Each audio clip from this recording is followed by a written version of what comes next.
introducción.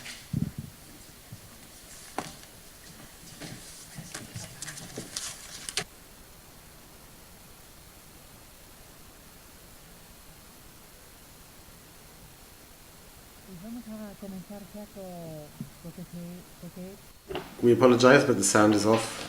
Could somebody please tell the speaker to switch the microphone on? Thank you. David Binder, pero antes quiero referirme a algo que ocurrió aquí. Hay casi más ahora. Bueno, hay casi 30. Some 30 years ago, not very far from here, the main events room of the La Salle School, I had the opportunity to, for the first time, get into contact with drama. It was a play called Celtas sin Filtro by Méndez Ferrín, with Rosa Hurtado, with other people that you know if you live in Galicia. This was a vital experience for me, an extraordinary experience. I didn't know back then that I would end up in cultural management, but little by little in my life I came closer to live shows, and in truth I must say that there is no other profession that is so committed than theatre and or drama or showbiz. David Binder produces extraordinary live experiences. So my admiration. It's wonderful to have a New York producer who has produced festivals for Broadway.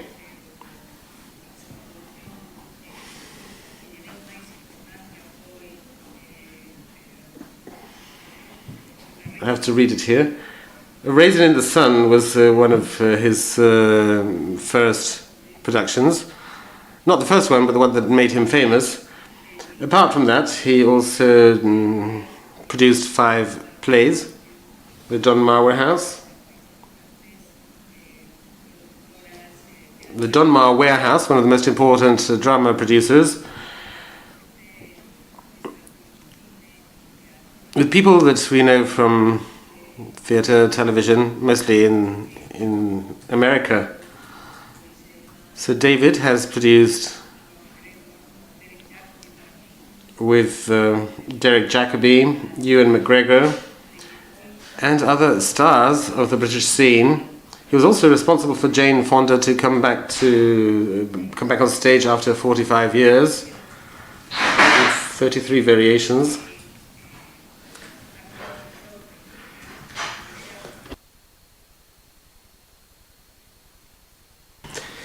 He was also a producer of Off-Broadway and other things such as Brute Force, De la Guarda Fuerza Bruta. That was on play for 5 years. He's not only a theatre producer, he has also commissioned other extraordinary events such as the 100th centennial of IBM, with people like Steve Martin, Jesse Norman, or the 50th anniversary of public theatres with Meryl Streep, Natalie Portman, Mike Nichols.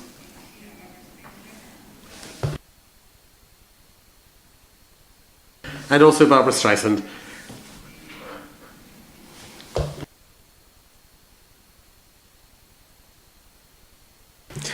He's a producer as well as a teacher. I think his students are very fortunate.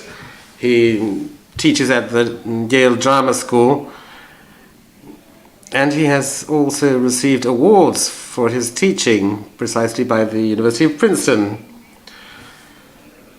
Next spring, he will be producing a new show, but I think that we have the opportunity to listen to him live today. So a round of applause for David Binder.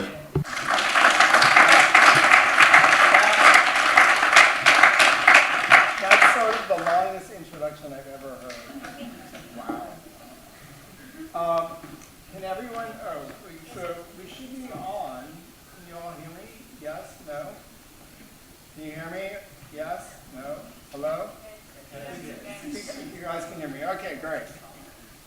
How you guys doing? All right. All right, so we begin. Where do we start? How about on the other side of the world, Sydney? I had been waiting my whole life to get to Sydney. I got to the airport and got in a cab and got to the hotel and checked in, and sitting there in the lobby of the hotel was the brochure for the Sydney Festival. And I thumbed through it and I came across a show called Minto Live. The description read, "The suburban streets of Minto become the stage for performances created by international artists in collaboration with the people of Minto." What was this place?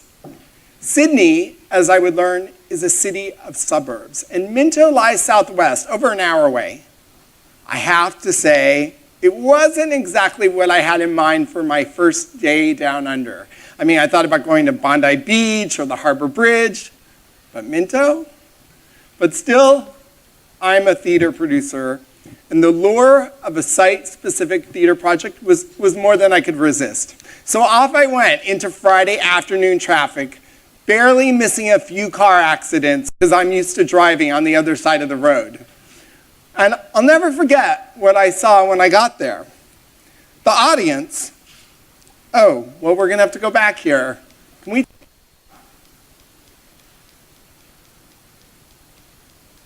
Sorry, guys, we're gonna have to stop here. All right, let's try this one more time. Okay, the audience, they walked around the neighborhood. And the performers, who were the residents, they came out of their houses and they started doing these dances on their driveways, on their lawns. And it was kind of incredible. The show was a collaboration with a UK-based performance company called Lone Twin. Lone Twin had come to Minto and had worked with the local residents to create these performances, to create these dances. This Australian Indian girl, she came out of her house and she began to dance on her lawn. And her father peered out the window to see what all the noise and commotion was about. And he soon joined her. And soon they were joined by her little sister. And soon they were all dancing this exuberant, joyous dance right there. And as I walked around the neighborhood, I was amazed and I was moved by the ownership that this community surely felt about this event. Minto Live brought Sydney-siders into a real dialogue with international artists and really celebrated the diversity of Sydney on its own terms. Minto Live was produced by the Sydney Festival with the Campbelltown Arts Festival. The Sydney Festival, I think, represents a new kind of 21st century arts festival. These festivals are radically open. They have the ability to transform communities and cities. These festivals are anything but business as usual. They are a chance for artists and audiences to step out of their usual patterns. They are not marketing constructs. Instead, they are a celebration of a place and a time that could only take place in that place and at that time. So the 21st Century Arts Festival, to understand what it is, I think it kind of makes sense to look at where we've come from and what the origins of it are. So we're going to look back. The Modern Arts Festival was born out of the rubble of World War II. Civic leaders created these annual events to celebrate culture as the highest expression of the human spirit. And as models of international cooperation, in 1947 you had the Edinburgh Festival was born, and the Avignon Festival was born, and the Holland Festival in 48, and hundreds of others would follow in their wake. And there soon emerged a network for the creation and the circulation of the performing arts. The tone of this work was unapologetically high art in style and tone. And stars emerged who created work for this circuit, like Pina Bausch or Aryan Minushkin or Robert Lepage or Laurie Anderson. And you had these seminal works like Peter Brook's The Mahabharata or the monumental Einstein on the Beach. But as the decades passed, these festivals became increasingly out of date. As the flow of cultures and capital accelerated, as the internet began to mash everything up, high and low, popular and elite, as populations diversify, these festivals, they started to feel a bit out of date, and the big like 20th century building-based mega productions also started to feel out of date. And from Brighton to Rio to Perth, something new was emerging. And these festivals were really different. These festivals are different because like, as we saw in Minto, they really understand that the dialogue between the local and the global is essential. These festivals are open because they ask the audience to be a player, a participant, a protagonist, not just a spectator. And these festivals are open because they understand that imagination cannot be contained in buildings. So much of the work they do is site-specific or outdoor work. So the new festival asks the audience to be a player, a protagonist, a partner. And a lot of the work that is created for these festivals is completely immersive, that really puts the audience at the center of the action. Della Guarda, which I produced in New York and London and around the world, is a show that was created in the nightclub clubs of Buenos Aires. Has anyone seen it? Did anyone see it? Okay. So this was a show that was created by this Argentine company which fused circus and dance and performance and theater. And it took all those things to make something that was incredibly new and incredibly different. And it put the audience at the middle of a storm of wind and rain. And it asked the audience to dance and chant and sometimes make out with a sexy performer. And every night, some unsuspecting audience members were literally lifted to the rafters by the flying Argentines. Another example of a company that is doing this kind of work I saw a couple years ago at a festival called Chalon-sur-Saône. And this is a fantastic festival of French work, a French festival of international work in Chalon. And the show that I saw there was called De Blosé. And De Blosé was a work that was created, the director of the company, he lived in Haiti, and he was very inspired by the processions that used to go through the city, which were really a celebration to release the dead, to release their loved ones. And he got really inspired by this. And so De Blosé is a show which is really a trip through the memory of a city and the people who have lived there. So in Chalon, we all met at a park at midnight. And we stood there, and across the stream, we saw these ghostly figures. And slowly, they came towards us, and then came among us. And soon, they had instruments, and they started to play those instruments, and with us in tow, they started a procession across the city, with us going with them, dancing, chanting. And like in De La Guarda, we were at the center of the action. And it was our actions that in the end would seemingly release these ghosts to another world.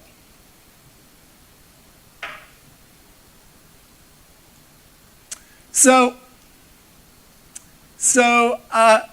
this idea of participation is taken even further by a company called Rimini Protocol. Rimini Protocol takes this whole idea and really pushes it further. Because what they do is they take 100, through a very careful process that begins 3 months before, they choose 100 people who, because of their race and their gender and their class and their age, best represent a city at that particular moment. And then these 100 people get up and they share stories about themselves and their lives. And the whole thing is moving and revealing and funny. And so we're going to just take a look at it for a second. This is Rimini Protocol's 100%. Can we have the Church volume? production, and I was wearing a dog costume. As a student of social science, I've always been interested in the numbers. I wanted the facts. Greetings, Melbourne. Entrepreneur, 1 son, 4 grandchildren, gay, and a pagan minister. I'm 28, I live in South Melbourne, I've got moves you've never seen. I'm Andrew. I train with these boxing gloves to condition myself to play jazz trumpet. Everybody's brought their memorabilia along, and I brought my relic. It is also about some kind of a composition or togetherness of people who you would never see together normally. We want to actually look at the contrasts. Who is in favor of gay marriage?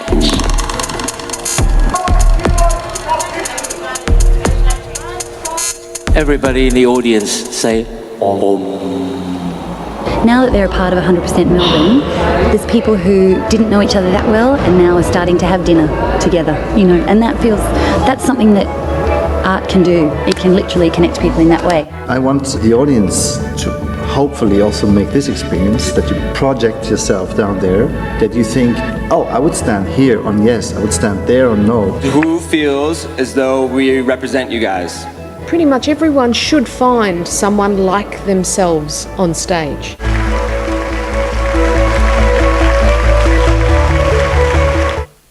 So all works of art have to some extent been co-authored by the artists and the spectators. Each of us brings our own experience to the interpretation. But as we see with work like De La Guarda and Deblozé and 100%, these shows take this idea of participation and they really heighten it. They even celebrate it. And each spectator brings something special to it. So the new festival understands that theater and performance can happen anywhere. You can do a show in a schoolroom, in a park. You can do a show in a schoolroom, in an airport, in somebody's home, or in a department store window. The new festival is open in large part because it's happening all around us. After all, artists, they're explorers. Who better to show us the city anew? I mean, artists can take us to a far-flung part of the city that we've never explored, or they can take us into that building right around the corner that we pass every day on our way to work, but we never stop to go into. And I think that audiences would be more than happy to follow. It's really exciting to see what happens to audiences when you bring them to some non-traditional site. I mean, it really makes them up for more adventurous work. I mean, for me, the analogy is travel. Okay, so we've all had that experience where we're on a trip somewhere, where we're in a foreign country, and we wander into some neighborhood, and then we end up meeting some locals, and maybe we even make a lifelong friend, right? And then when we come back home, we think, well, why can't that happen at home? But when we travel, we're more open. The same can be said for site-specific performance. If you put an audience member in a traditional proscenium theater with a big red plush chair, the first question is, like, is it going to be one act or two? Is it going to be a play or a musical? Is it going to be classic or contemporary? But if you take them someplace unexpected, the paradigm shifts. The industrious Dutch who built a nation on lowlands, I think, have really excelled in site-specific work. And I think one of the most exciting site-specific festivals in the world is the Ural Festival. Each year, the Ural Festival takes place in June each year on the island of Terschelling in the Netherlands. To get to the festival, you have to take 3 trains and a boat, and you end up in this beautiful island. And there, each June, 50,000 people ride around on bicycles, seeing art that takes place on the beach and in a forest and in a meadow. And the work is often demanding and challenging. But the Dutch audiences, they have really made the commitment. They have made the journey to come to Terschelling, and they're really up for it. So I want to show you a little more of the Oerl Festival because it's perhaps my favorite festival, and I wanted to just share some images with you guys.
You know, there are so many things that I love about the Oerl Festival. I love how circus sits cheek by jowl with Shakespeare. I love how you would hear a classical cantata interpreted by a Dutch company next to a fireworks display. I love how there's contemporary dance next to a silent disco. I love how there's these zones of sociability, which are places for audiences and spectators to interact in different and new and unexpected ways. I love riding my bike around that island. I love biking. Sometimes you're biking for 12, 13 miles at 10:30, 11 o'clock at night to catch a show in the east with hundreds of other bike riders, audience members, to get to the beach on the far east end of the island so that you can see a show that happens just as the sun is finally going down at 11 o'clock at night. I love how Oerl provides opportunities for young artists to learn about site-specific theater, and I love how it gives opportunities for established artists, Dutch artists, who work in all the theaters, in the traditional theaters in the Netherlands, to learn and make site-specific work. So if you've ever get the chance to go, you must. So in 2009, I got a great phone call. To commemorate the 400th anniversary of the Dutch sailing to New York, the government of the Netherlands decided to bring the Oerl Festival and another Dutch festival, the Parade, to New York. I was brought on as the New York producer, and the decision was made to have the festival on Governor's Island, a place that most New Yorkers at that time had never been. As audiences boarded the ferry for the short ride across New York Harbor, there was a real sense of excitement. There was a real sense of wonder among these jaded New Yorkers who think they've seen everything and done everything.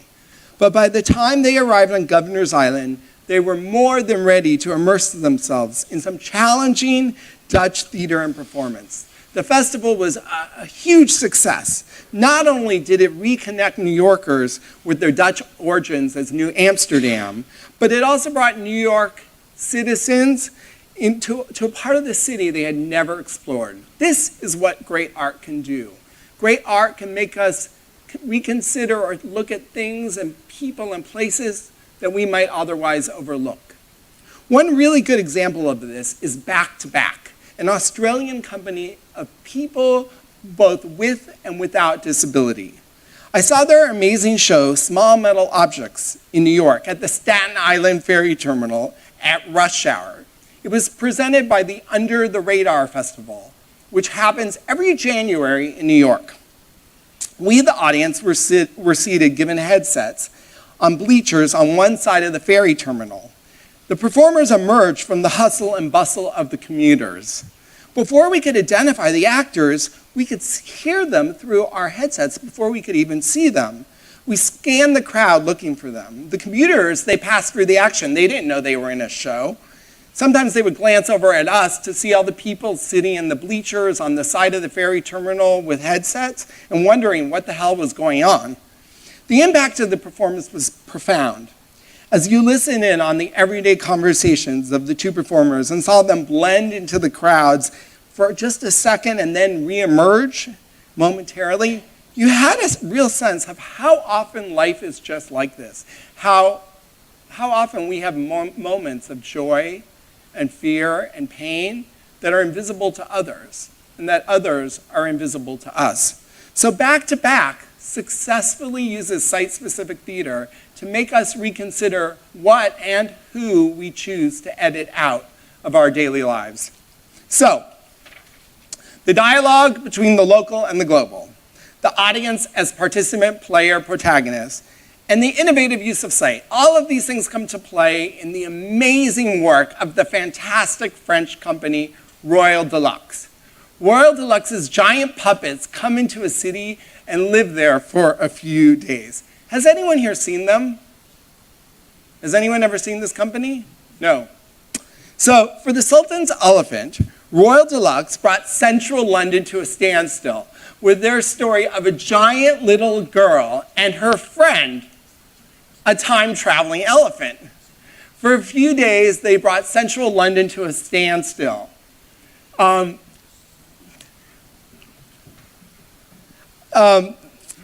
The Guardian wrote, if art is about transformation, then there can be no more transformative experience. What the Sultan's Elephant represents is no less than an artistic occupation of the city and a reclamation of the streets for the people.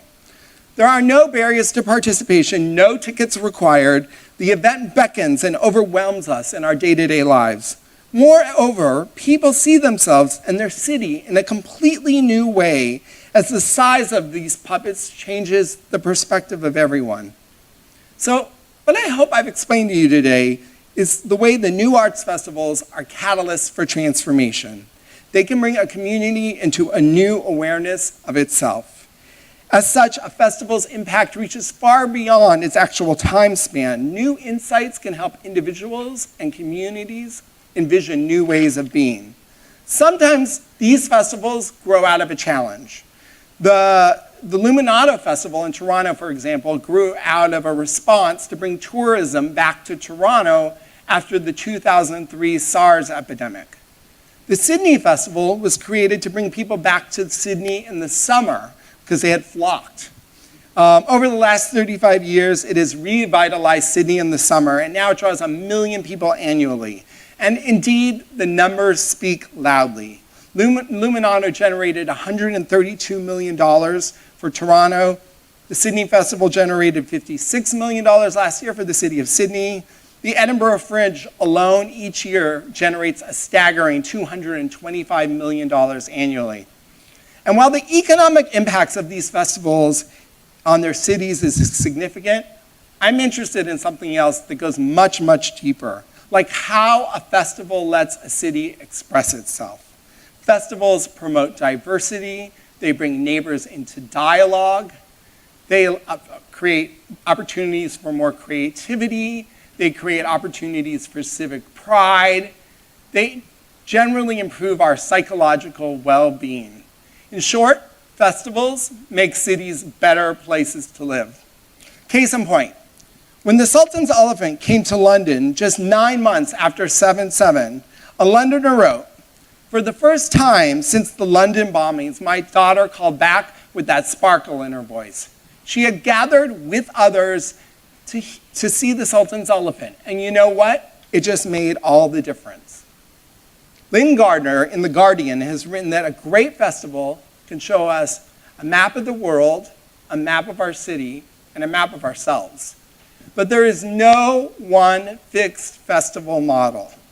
I think what's so brilliant about the new festivals is the way they really capture the complexity and the excitement of the way we all live today. Thanks.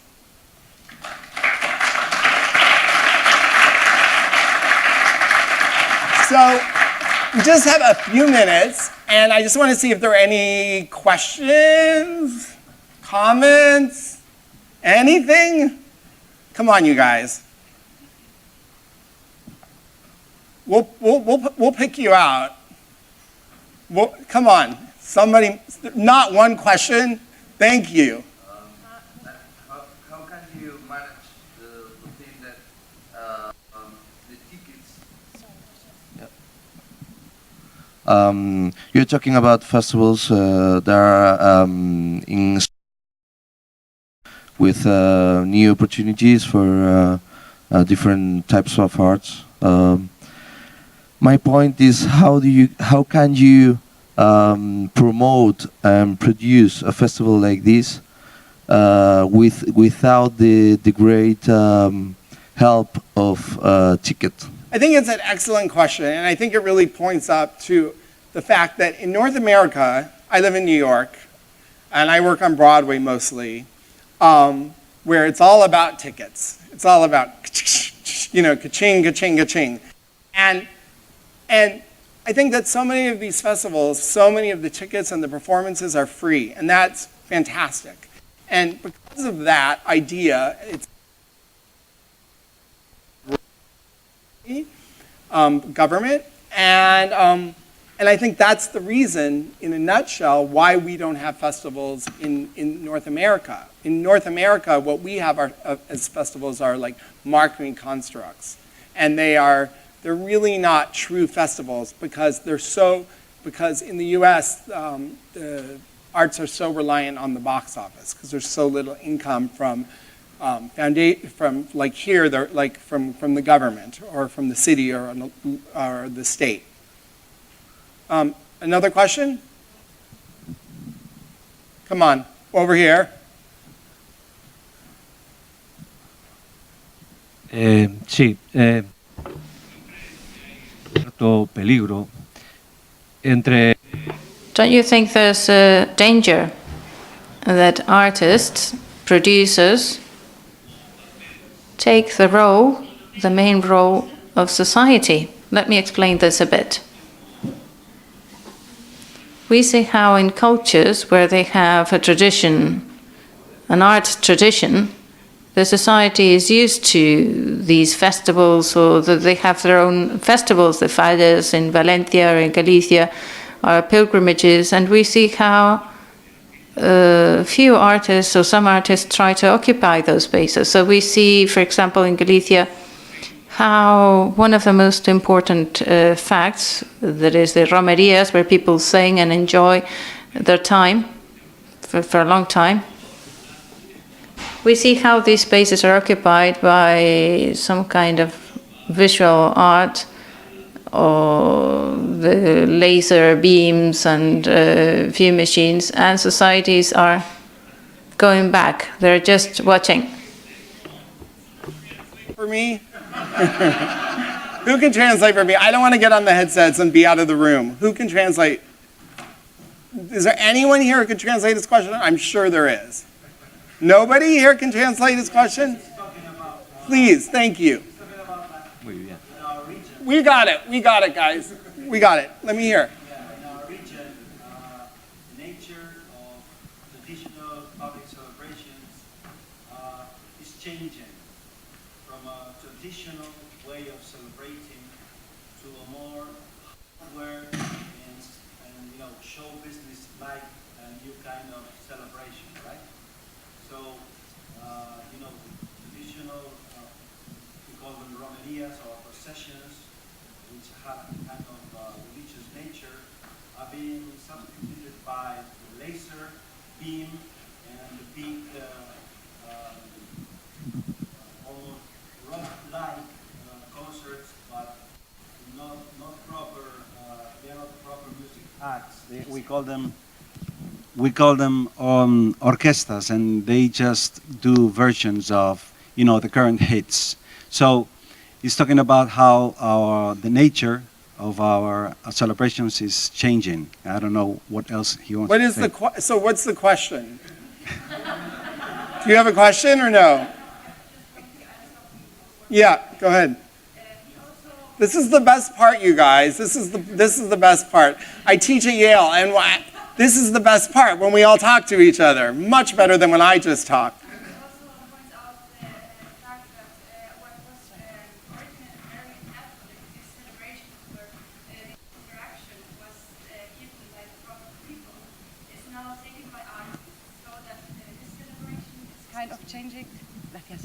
Is kind of changing because the artists are doing are taking this role that originally was done by the people. I see. It's interesting that's a really interesting observation. And since we in North America, we don't have this at all, we don't have this tradition at all, then it's like this has not happened because we don't even have it to begin with. Other questions? Anyone have a question? One more question. Great.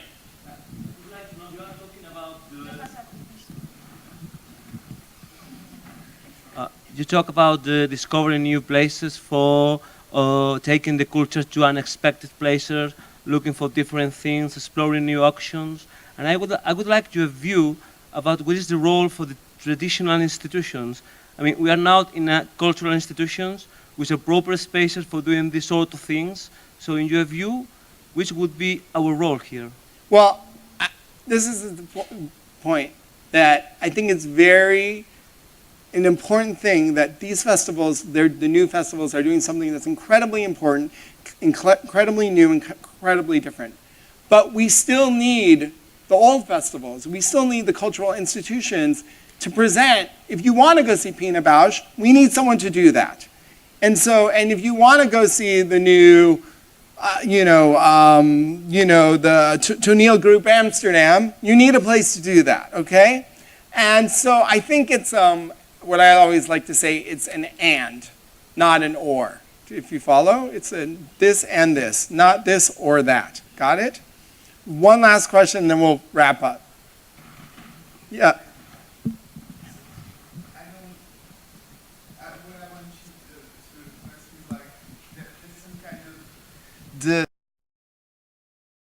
Have some kind of expectations to the concept of a traditional way.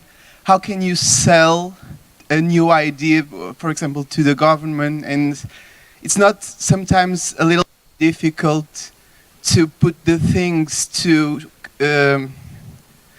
you can tell sometime that there's some problems with convincing the people that some kind of experience is good because they are all, well, with the limits of traditional ways. And, well, I don't know, my question is like, how can you promote something new and tell the people that the value of that, and it's like some kind of, yes. Well, I can't tell you how to promote something that's new to the government, because in America, we don't get our money for the arts from the government. We get the National Endowment for the Arts is a tiny, tiny bit. The Public Theater, the New York Shakespeare Festival, which is one of the most important theaters in America, arguably one of the most important theaters, they get $150,000 a year from the National Endowment of the Arts, which is the main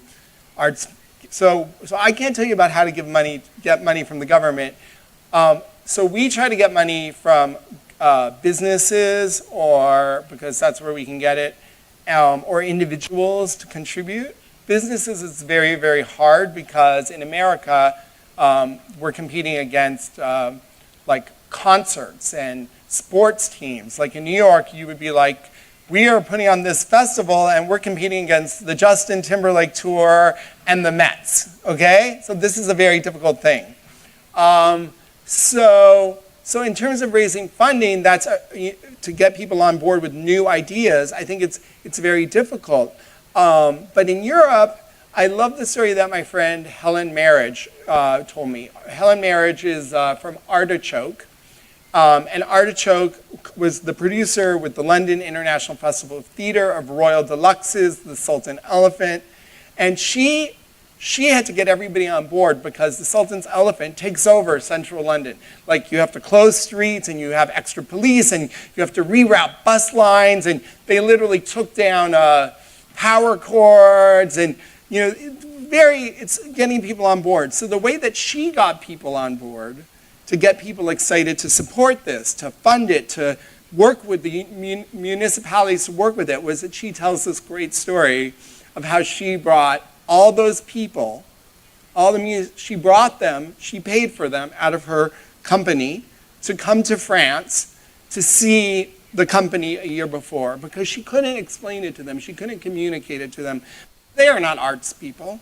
So she was like, it's so hard to explain, so let me take you, okay? So the police commissioner, the mayor, everyone, she took them all. They all went to France, and they saw the company, and that's how she was able to get them on board. But I think it's a real challenge of how to raise excitement, raise money. But I think it's much easier here and in Australia, in Europe and Australia, some parts of Asia where there is money for that. So thanks so much, you guys, and I look forward to meeting you all and talking with you all in the next couple days. Thanks so much.